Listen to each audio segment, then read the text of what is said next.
morning, everyone. It's a pleasure on behalf of AEDyR to welcome our Spanish affiliate, AEDyR. They will be presenting today on various issues related to challenges and contributions of the Spanish industry, which is quite global, a leading industry, many excellent companies coming from Spain. This panel will be moderated by the president of AEDyR, Domingo Zarzo, and one of the key board members, Antonio Casanas, who are both serving on the board of the AEDyR. Welcome, everyone. Domingo. Good afternoon, ladies and gentlemen. Thank you for coming to the AEDyR Majlis Forum. First of all, I want to thank AEDyR for organizing these affiliate panels, giving us the opportunity to present subjects related with our sector. As maybe you know, Spain and its industry is one of the strongest countries in desalination and reuse, representing more than 40% of the global European reuse and being one of the top 10 countries in the salted water, even for applications such as the agriculture, with more than 22% of the salted water. In this panel, I have Antonio Casanas from the bond and also a member of the board of directors of AEDyR for helping me managing all these repeated speakers. Antonio, please. Well, I have hello everybody. I have the honor of presenting this prestigious guest we have here today. I stand here by this side, Mr. John Beristain, who is the technical manager of a company called Coben. Then we have Mrs. Elena Reina. She's the communications manager in Acciona. Then we have Mr. Carlos Cosín. He's the flamant new president in AEDyR. Mr. Carlos Cosín is the CEO of a company called Almar Water, which is becoming more and more successful. Then we have Mrs. Elena Campos. She is the, I have to look at this because I don't remember the titles. Yes. But you know how to read. So, is the director of communications in SACIR? No. Sorry. You have been named the director of communications. I say that is that. Your new title. She's R&D manager. Sorry about that. Then we have Mr. Miguel Ángel Sanz. He's very well known. He's the former president of the AEDyR. I have to say today we have a trio of presidents. We have Domingo, who is the president of AEDyR. We have Carlos Cosín, and we have Mr. Miguel Ángel Sanz as well. And then finally, we have Mr. Borja Blanco. And Borja is the CEO of a company called AquAdvice, which is a very successful consultant. Now Before to begin this introductory panel, we would like to introduce our association through a corporate video. Please come. AEDyR, the Spanish Association of Desalination and Reuse, is a meeting and representation point for all the stakeholders involved in the water sector in Spain and in the international arena. We can proudly state that Spain is today the first European country in reuse capacity. It is a pioneer in the application of technologies capable of achieving the most demanding quality levels and at very competitive costs. We have 500 cubic hectometers per year of resources from wastewater used at more than 70% for irrigation in agricultural uses.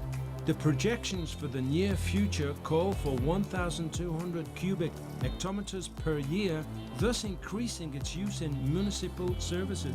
Desalination in Spain has significantly evolved in the last 20 years, and today we can safely affirm the associated companies are present in more than 15 countries, building and operating desalination facilities to supply more than 18 million inhabitants.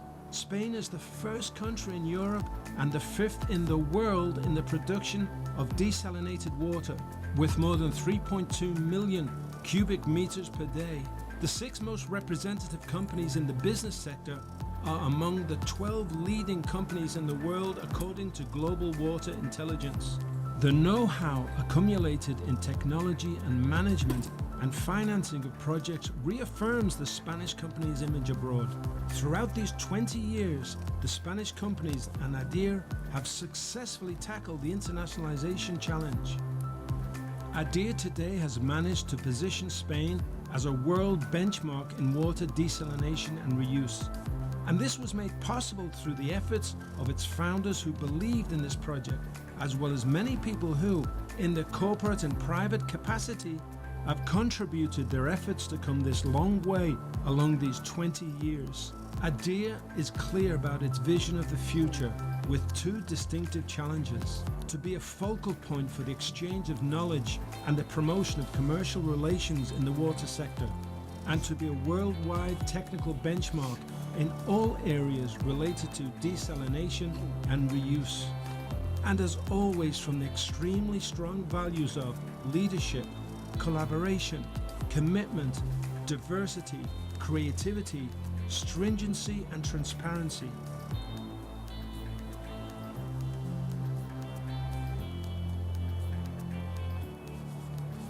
AEDyR, 20 years driving the future of water. Okay, thank you very much. Now it's time for questions. We have decided not to have individual presentations because it's very long and we want to promote the debate. And then we will have some specific questions for each speaker and later more general questions or even questions if you have questions from the audience. Antonio, can you begin? Can you open fire? With the first question. And this one is going to be for Miguel Ángel Sanz. I couldn't be in any other way. So, Miguel Ángel, what do you think is the role of associations like AEDyR, AEDyR, to promote the growth of the desalination market?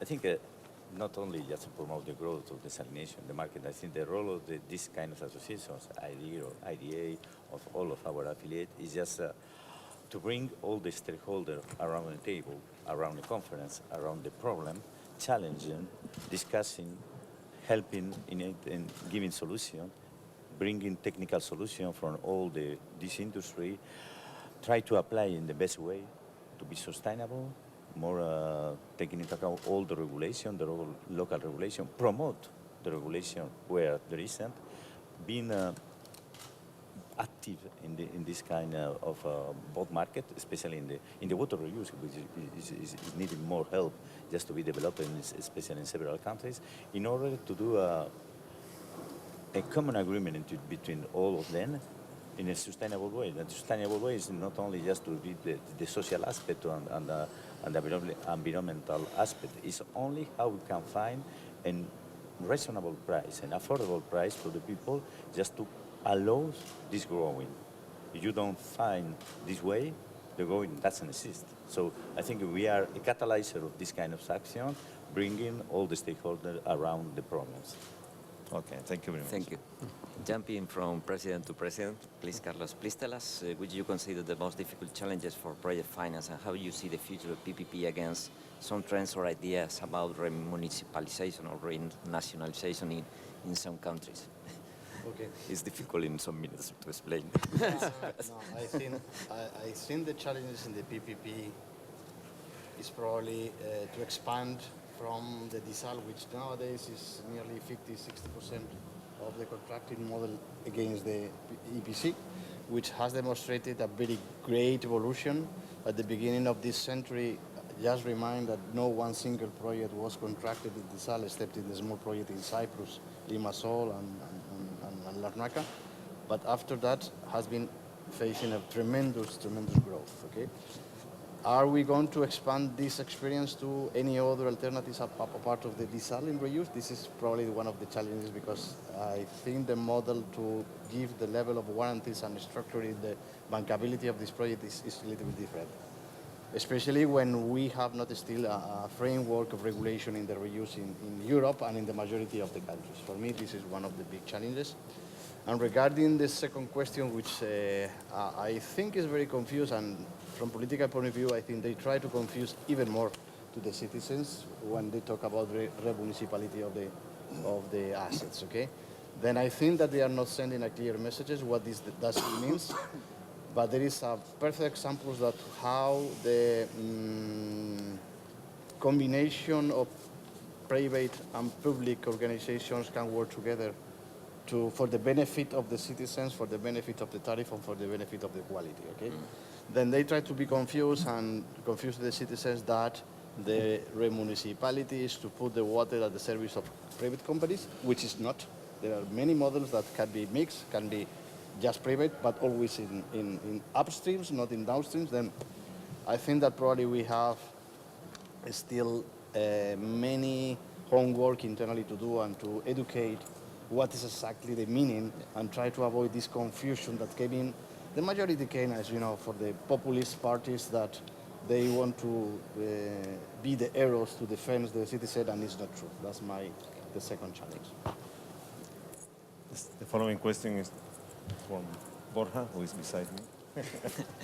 So Borja, as a consultant, which do you think are the main difficulties in working in different countries with different cultures, with different legislations, and how do you manage these things?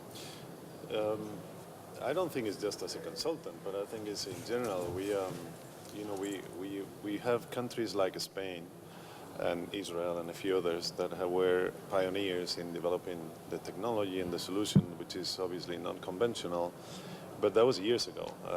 We had this area of the world where there were a lot of installations and there were a lot of experience going on. And everyone has different, I guess, cultural differences. But in terms of regulation, legislation, I think in desalination, we've just been learning from the pioneers, which Spain has been one, and I think that's probably why we're all sitting here talking about being the number 5 country in the world that produces desalination and that is present in so many countries around the world. To me, the regulation, which is mostly about how you take the water from the sea, discharge it back into the sea, and mostly environmental, the more we see, kind of the more it validates the technology, or the more it validates what we do. For example, Chile, there's a very long process, but everybody knows and accepts that desalination is done the right way. Same with Australia. So we've seen different places where, we started doing things a little bit wrong. We damaged some mangroves, we damaged some of the environment, and suddenly other country picked it up and did it a little bit better. I remember Australia basically told us how to do it environmentally correctly, and nobody has ever gone back to do it wrong ever again. They were monitoring everything we did to the environment. So the different culture aspects and I guess improvements that were introduced by the different people based on their mentality have only enriched the industry, in my opinion. In terms of reuse, which we also deal with, legislation is a little bit more confusing, like Carlos was saying, and it's still kind of a long way to go. But I think the world of desalination is kind of and reuse is kind of a one family, and we are representing that big family here, and the cultural differences is mostly about the different countries and how they think and you behave and how you negotiate with Koreans versus Australians. But it's one world. It's one world desalination, and Spain is really at the epicenter of that. Thank you. Thank you. This question is for Elena Reina. Do you think that people are aware about scarcity and the need to save water and reuse, and what we can do to get people to wake up? Yeah, in my opinion, I think that nowadays, more than ever, people is aware about the scarcity of water and the need to save it. And it's our responsibility as water operator, water companies, to translate this information to the citizens with communication campaigns, advertising campaigns, etc. And in the last years in Spain, the water information is very demanding, and all the companies are doing a lot of communication campaigns in sanitation, highlighting the value of wastewater, highlighting the value of water. And it's how the communications department add value to the companies. This is a question for John Beristain. John, you're a supplier, and as a supplier, how do you think the suppliers can support the building of all these large and huge desalination plants? What can you or we do to help? this Yes, project? for us it's clear that when it comes to a big project like this, the difference is making by the expertise of the EPCs and the process engineering.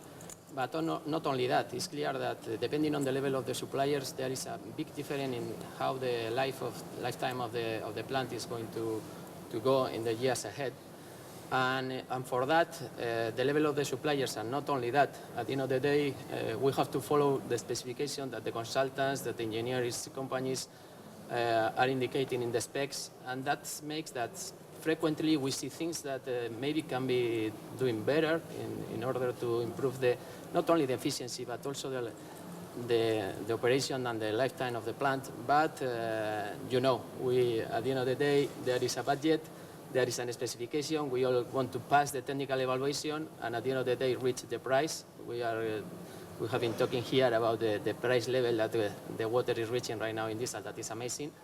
And we feel part of this because the prices of the different equipment has decreased amazingly during the last years. And that is a key point. Maybe we could work more with the consultants trying to improve these specifications, but normally we don't have nothing to do once the project is under execution. And on the other hand, of course, is the delivery time. Now we are having several really big projects under execution, others that are coming, that are in tender phase. And we see that more and more there are even really big companies that are having problems in supplying all the equipment that are demanded in this market. So that is one question that also for us is coming frequently, that is, hey, what we have to do? We have to increase our capacity. What is the expectation? Because for that you have to do a big investment now. But maybe in 3 or 5 years, this is going to be completely the opposite, and the market is going to come to the past year. So also that is one question for you. How do you see this, and what would you recommend to the factories? Do you think that is a good moment to expand our capacity, or wait and keep and do your best as you are? No, I didn't expect this. This is great. If I may, I have to say that I've been to pretty much every AEDyR conference in the past many years. Yeah. And this one I see enthusiasm. I see like a nice feeling of something good is coming. I remember even big companies like Acciona. We missed Acciona at a conference. It was like, what's going on in the market? The market's disappearing. We have nothing. I'm not talking about recently, but a few years ago. But here we are all, enjoying this conference and excited about what's coming. And I think my recommendation is prepare for growth, not prepare for contraction. Yeah. So I think it's a good time. There's a wave of positiveness coming in our industry, and reuse is a bigger wave coming right behind it. Yeah. I agree with Borja. I saved you. You avoid the question. Me too. This question goes to Elena Campos. What do you think the big challenges for innovation in the desalination and reuse sector are? It's a very complicated question because it's so wide. But I think we have seen a lot of examples of how to improve or how to face the challenge in the technical session. There has been a lot of examples. I think the first, we can summarize in 4 points, I think. One is to adaptation to the environmental concern about climate change. That is very important.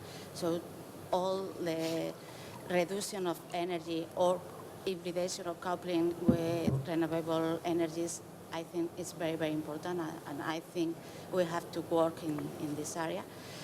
We have also, of course, improvement of operational processes regarding, for example, fouling, how to improve pre-treatments, how to face alga bloom. There are a lot of things to improve, to work in. There are also another important question that is environmental aspects. every time we have more and more problems for the charge. For example, in inland brines, it will be a very big challenge for the future because every time the regulations are more strict, and we had a lot of things to do, improving efficiencies, recoveries, and getting a real feasible zero liquidity charge. I think we have also a very wide field in this topic. And also regarding to reuse, that I think is a very important point. Now we are discussing in Europe, for example, new regulation for reuse in agriculture, and I think we have a very big challenge here too, how to do economically feasible treatments to be able to continue in Spain reusing wastewater. That is very important. Regarding to contaminants, emerging contaminants of percent, or also microplastics, and there are a lot of things. Of course, integration of new technology like big data, IoT, artificial intelligence. We have seen several presentations in this area, and I think it could be very good for improving operational specifically. And we can't forget also general terms as, for example, circular economy, what happens with the end-of-life membranes, for example, how we are contributing to the plastic in the environment. These kind of things, I think we have a very important field to work. In order to make more interesting the debate, we will have some general questions for everybody in order to give your opinion, because you have different views of the market.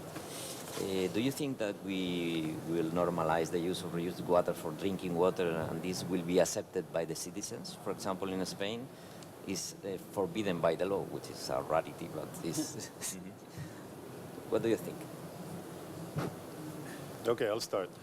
I think it's inevitable that we get there, but it's going to take time. It's just going to take. I think we will be in this world drinking wastewater within 20, 25 years. Every country will be doing that. I think it's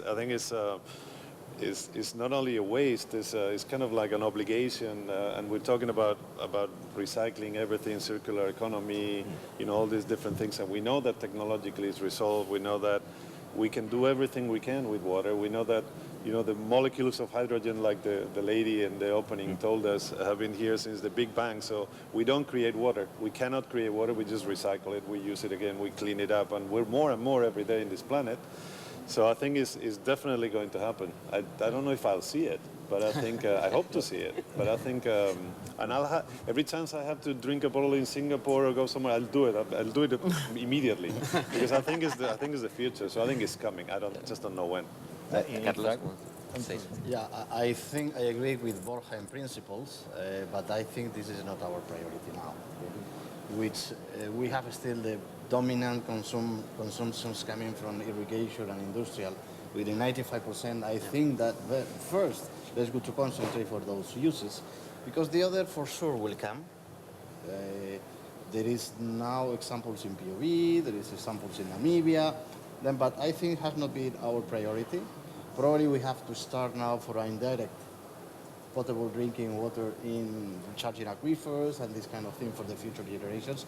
But I don't think that has to be the priority of the sector right now, when we have still 80–70% of our consumptions in irrigation, which are using fresh water from the rivers, from the lakes, okay? Then I fully agree with Borja, but I don't think that is also something that is urgently for the sector.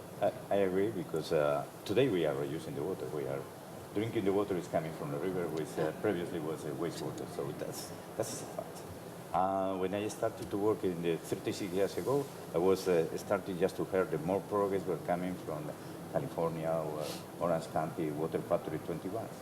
Today, that is still not approved. They are already in California just to do the direct potable reuse. They require a lot of time just to convince the people to, as we can see in the first presentation with Gonzalo de la Cámara was saying, only one image is impacting your act later on. So I think we are in this phase. As Carlos saying, the majority of the consumption of the water is coming from the agriculture.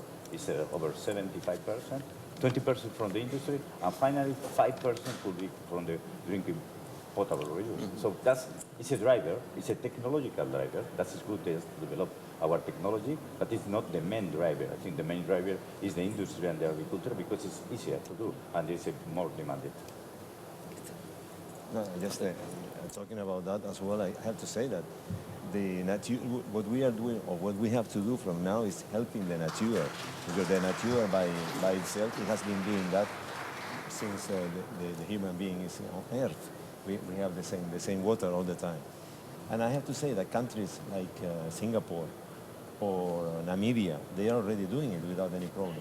I remember I was in a water summit in Singapore, and there were bottles in the table. It was very, very hot when I was there. I was drinking bottle after water. Yeah. And there was a person from India looking at me all the time. So then I started to read the bottle. It was purified water, because that is the terminology we have decided to use. And I asked him, do you think this is what I think I'm drinking? He told me, yes. So, well, I am still here. More or less okay. On the line of the environment and the protection that we are all promoting, I've been to numerous presentations during this conference where the issue is how we improve pretreatment because there's so much dissolved organic carbon in the water, in the seawater. We're creating that problem by not reusing the water. So the more we reuse the water, the more problems we'll take away from our desalination plants, from our planet, from our oceans, and from humanity in general. So reuse is a must for all reasons, environmental, economic, and just because there's too many of us. So definitely we will reuse. And I agree with everybody else. We will start doing reuse for what is more obvious, which is agriculture. We have a lot of nutrients in that wastewater. And then we'll keep going until we all drink that water. So I look forward to doing that. Yeah, let me add one thing that's using the opportunity that the majority of the people came from Europe and Spain, which is something that the conclusions that we take from Valencia in the Reuse Congress that we organized, okay?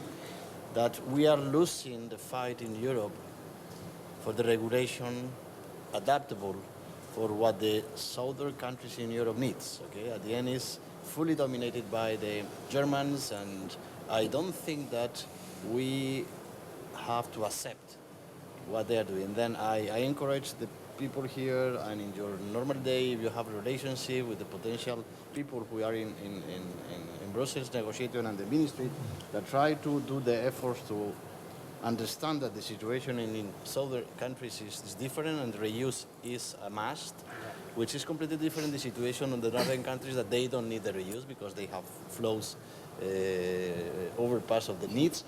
Then, and I think it's something important that if we don't put now efforts to change the trend that Europe is regulating, I think we have a big problem to really accelerate the growth of the reuse in the future. You're right, Carlos, because the northern countries are not ready for it. But yesterday in my session, the technical session, I was surprised because one of the presenters was coming from Sweden, from an island. They did a direct potable reuse plant. Mm-hmm. In a small island in Sweden. Theoretically, Sweden has a lot of water, has a lot of ice.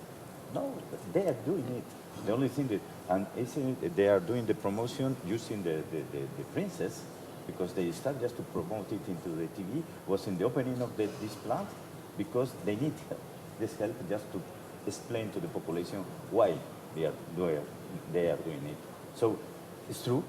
The majority of the politicians doesn't know, so the promotion could be important, even in the northern countries. I was in the water reuse conference in Berlin. In Berlin, they are doing the reuse, but who knows it? You need to be there just to know what is happening locally, because part of the cases is a local problem. They find local solution with the general technology we are supplying. I think it's a problem of promoting what is doing in other part of the world. Speaking about the conference in Valencia, the Reuse Conference, in this conference an initiative was born, the Women in Water, Could you please, Elena, tell us a little bit about this initiative? How is it going? The origin of the group, as you said, started in Valencia in a conference held by IDA and AEDyR, and it's called Women of Our Industry. It's a group in LinkedIn. I invite all of you to join it, not only the women, but also men. Please I'm do. the first one to do it. Yes, and the priority is to increase the number of women in the water industry globally. And we have three main objectives, which is the creation of networks of the already women in the sector, and we can act as a role model for future generations. Also, to promote the participation of the women in all the levels of the company, not only the low levels, but also in managing and directors. And also to make initiatives to reinforce the water business in female students. So please join the group. It's Women of Our Industry in LinkedIn, and we are all invited. Congratulations for this initiative. Thank you. I have a general question for all of you. We have seen in the video that Spanish companies are the leaders in general, or are among the leaders in desalination. What do you think is the reason for that? Have you thought about that? Have you made a reflection about that? Well, I take it first because probably I started in '83. In this period, the desalination was some experience in Canary Island, and we started to work mainly in the industry. And was not too many technologies in this period. We developed it, the industry was demanding, we were growing, we were learning, and that at the same moment, the ministry started to build some desalination plant. And we were learning from going to conference and learning inside with the permission of the ministry, because they were investing in this plant. That allows us just to have the knowledge to be ready to go outside.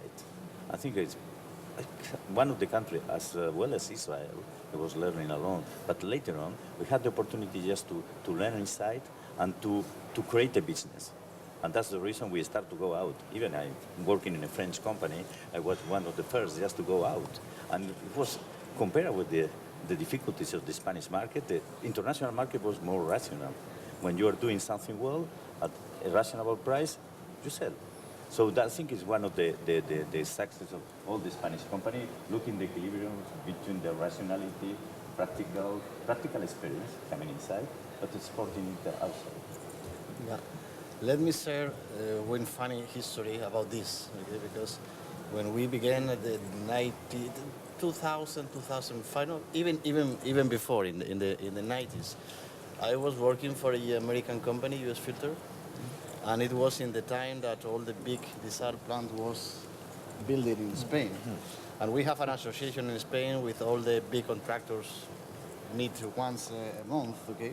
And I was the strange person that what you are doing, taking the flights every single week, trying to sell in America, in the Middle East, okay? We have plenty of jobs. I'm not in the, I will say, the group of people that in ACS, Acciona, Ferrovial, that has access to these big projects. And then it was funny because it's true, they take the experience, but then suddenly the financial crisis came. And all of them start to find a new project outside because there is no projects here, okay? Yeah. And then suddenly they use this experience to launch a company outside, and now has been clearly a very successful story because we did all the Spanish companies, the program in Algeria, all are involved in the Oman program, all are in the US program. Yeah. Then I think that has been a big change. That by casualty, we take the experience building. No, it's good. We take the experience to build the big plants in Spain when nobody bet for the membrane technology. Okay, and then when we demonstrate that the thermal process, which was in the hands of non-Spanish companies, okay, try to fight against it, they lose the fight. Okay, but I think this is the history that we have been facing during the last 20 years. It's funny. No, but when we are thinking about the Spanish sector, everybody thinks that we are always speaking about big companies, but we have very good suppliers. We have a very good academia, researchers, we have is a very strong. Do you want to add something about? Yes, no. In fact, the other day we have a conference with one of the. It's an American company that we are working with, and there was people, 100 people from worldwide, and we have a presentation just to explain exactly this. Hey, why?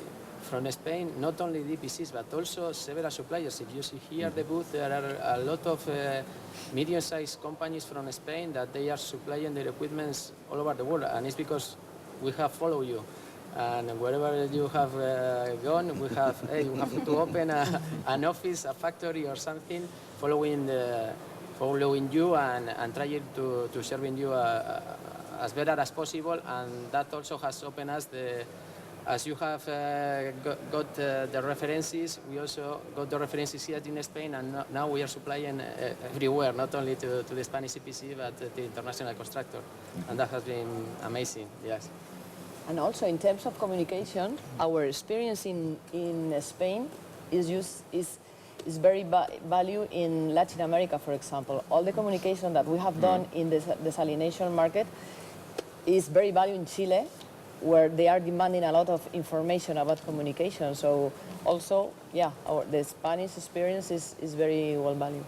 This question goes to Elena C. Do you think that we can expect any technological revolution in the sector, maybe flying desalination plants, or we will get to broke the thermodynamics law or something? I have seen some very interesting presentation in this conference, but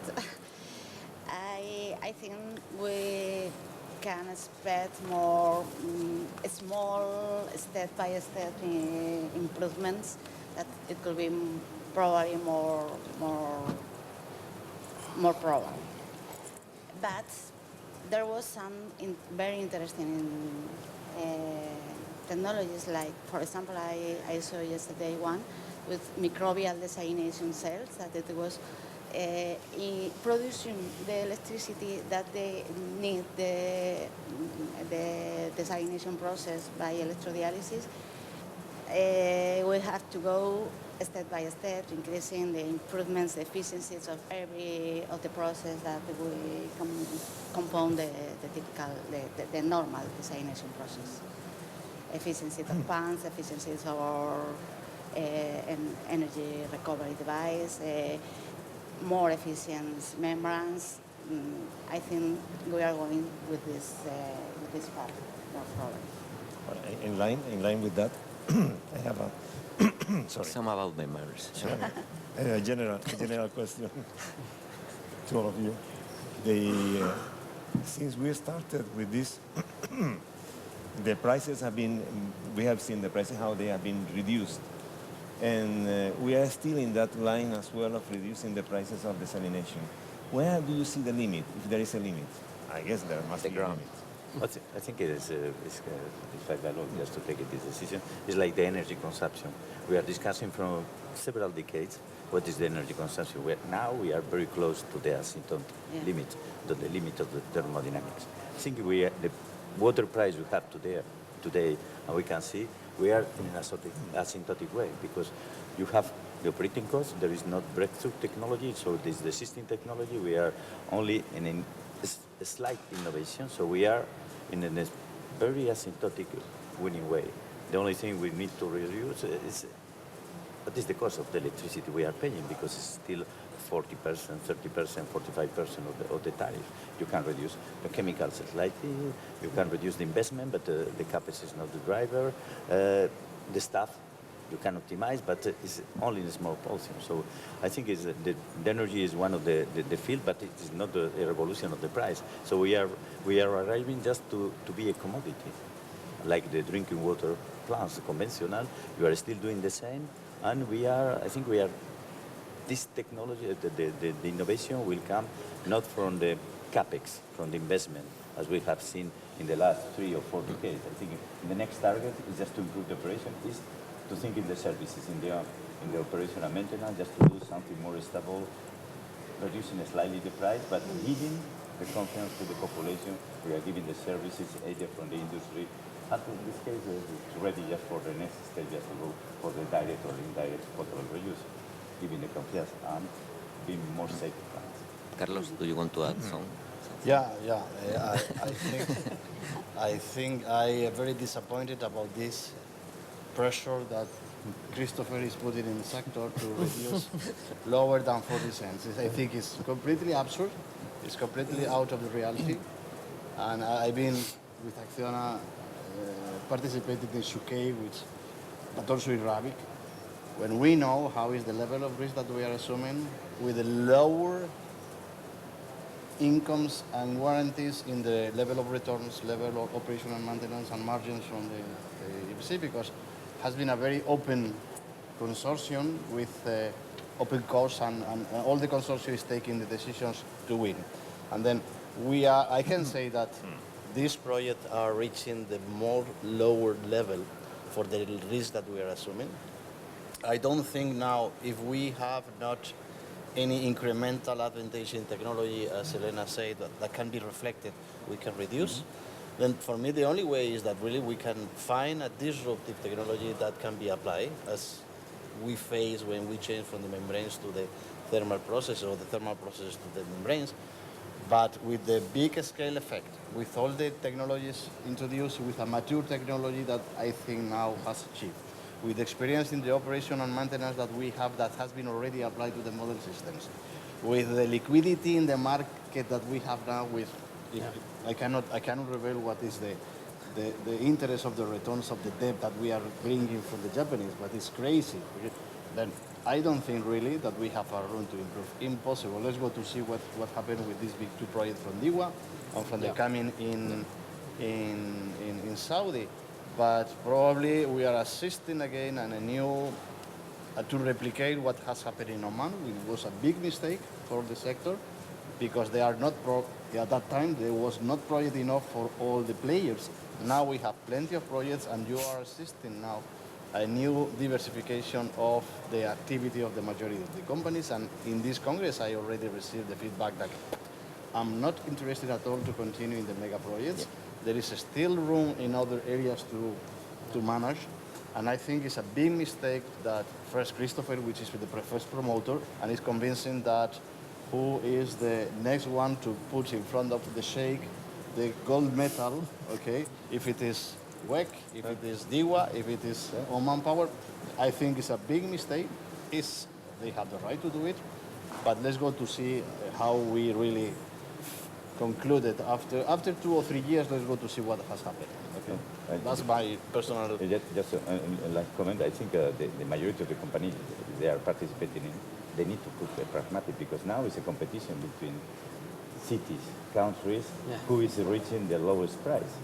But this is not very good for an industry. So we are right just to say people need to think twice at least what they are doing, because escaping forward is not a solution. It's not sustainable. But the good thing is, in the debate that I was participating yesterday with DIWA, they try to escape to say, no, but we need a more transparency model. Great, let's go to do it. Let's go to the American system. Let's go to open cost, charge the margin. No. Then when they talk about the transparency, it's just in his benefit. That I think that we are assisting. I don't agree. I'm very disappointed about the situation of the market. They can put in problems on the many companies that they need now to have the backlog and to have the references to continue. But all we know what has happened in Oman. All of us has been suffering. I suffered in my previous company. You suffer in your company. We all sweat the same. Then many of the companies are trying to switch completely the strategy and to looking for services. Sweat is doing. I did when I create my platform, but I don't want to be any longer more involved in the EPC. And okay, let's go. Okay, Acciona has a very big backlog. Borja, you're very quiet. No, I'm not quiet. I'm just letting other people talk. The issue to me is not just that we suffer as an industry and suppliers suffer because everything flows down. Yeah. To me, the issue is that we're getting to the point. I mean, obviously, it's bad for our industry, but I think we're getting to the point where nobody wins. We always say win-win proposition. This is a lose-lose proposition, because sometimes the price goes down to a level where it's affordable to everybody. We are there. We've been there for a while. We see plants coming up in places where we never thought, they could be, because this was 30 years ago a luxury of a country that had nothing else to do, and kind of rich in terms of natural resources. Oil-rich countries in the GCC, they had desalination plants many years ago. We've seen plants coming up everywhere, but we're getting to the point where we're asking for time for delivery, fast time, we're asking for quality, and we're asking for the cheapest price. And you can only choose two. You can only choose two of them. So you don't get the best quality for the cheap price. You don't do it quickly for cheap price. And I think we should choose quality. I think we should definitely choose quality, and especially because we're dealing with 25 years life, and eventually after 25 years, maybe we can renew those plants if we build them the proper way. So I think that obviously competition is good for prices to come down and for people to benefit, people in general, which is probably what the E1 and all the different utilities are looking for. But there's a point in time when plants don't work because they push too hard. And I think that's where we're getting to, the limit, the thermodynamic minimum, the thermoeconomic minimum. The economical limit. The economical limit of where we shouldn't go below, because plants will stop working and will stop delivering the water that is so needed. So I think that we're pushing it too hard. And I've told Christopher Gasson, I think he's starting to listen. Thank you. As we are very close to the launch, and we have some ways that they have some compromise or engagement with the organization, we would like to end making a presentation about a video teaser about a project that we launched last year regarding the history of desalination in Spain. We have prepared YouTube videos, a web page, and other materials, and I would like to introduce this project with this video to end this session. Please, second video. Agua por todas partes, para beber ni una gota. Es una contradicción grandísima. Eso ha sido una espoleta para desarrollar la tecnología de desalación. Estamos 4 locos, estábamos metidos en este campo. Vemos la importancia que ha tenido, cómo ha solucionado problemas de la gente. Es un camino realmente bonito.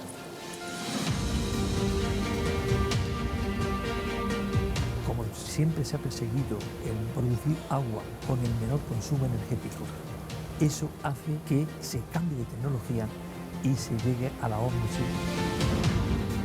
Ha permitido reducir una cuarta parte el costo del metro cúbico de agua desalada. Este avance de las tecnologías nos ha permitido hacer un agua prácticamente a la carta. La desalación es necesaria porque el agua es necesaria. Y el agua que hay en el mundo no es suficiente para atender todas las necesidades. Para tener seguro que cuando hay una sequía, que aquí va a ocurrir, tengo agua. La desalación ha sido importante para impulsar los distintos sectores de la economía española, y muy especialmente el del turismo. Ha sido indispensable. Los agricultores igualmente ven este desarrollo como un seguro para su subsistencia. Claro. La industria de la desalación española es el espejo donde se están mirando en estos momentos todos aquellos países que se inician en el campo de la desalación.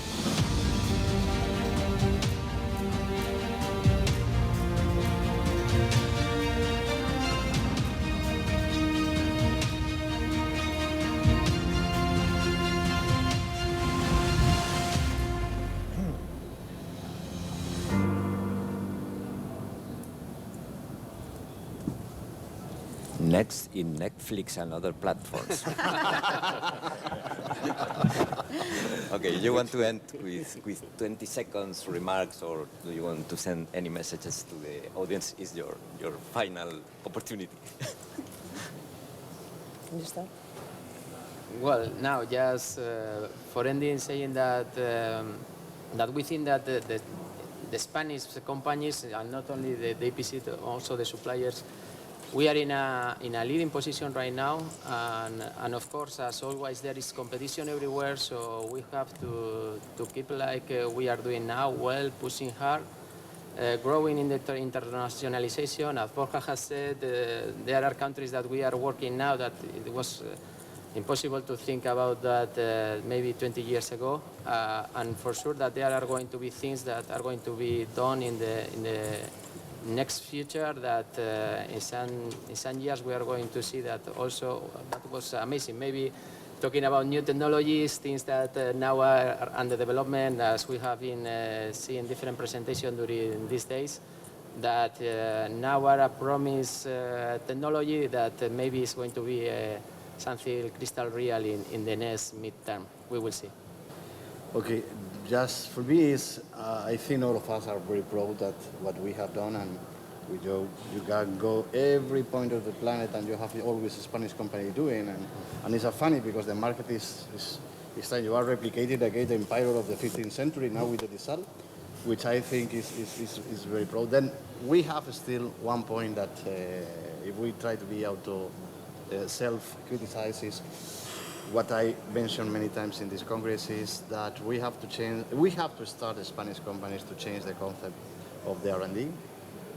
That majority of us, we consider expenses instead of investment, okay?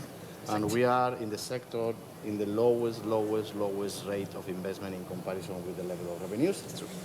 And if you see the evolution of the other sectors in the telecom or in the pharma, they are investing between 3 to 5% of his revenues.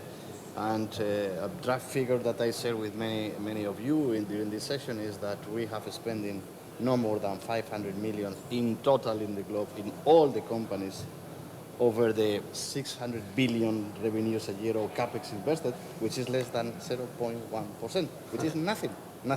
Then, in the way to change from the incremental improvements in R&D to disruptive ones, or we change this, or I don't think that we can do it. And this is one of the things that the Spanish is spending to do it, to avoid to lose the dominant position that we have in the market. Then it's not something that is in our direct decisions, because at the end we have a limited budget, but we have to emphasize in the government's political, in the internal decision corporate, and it's something that definitely we have to do. Absolutely agree. Carlos for president.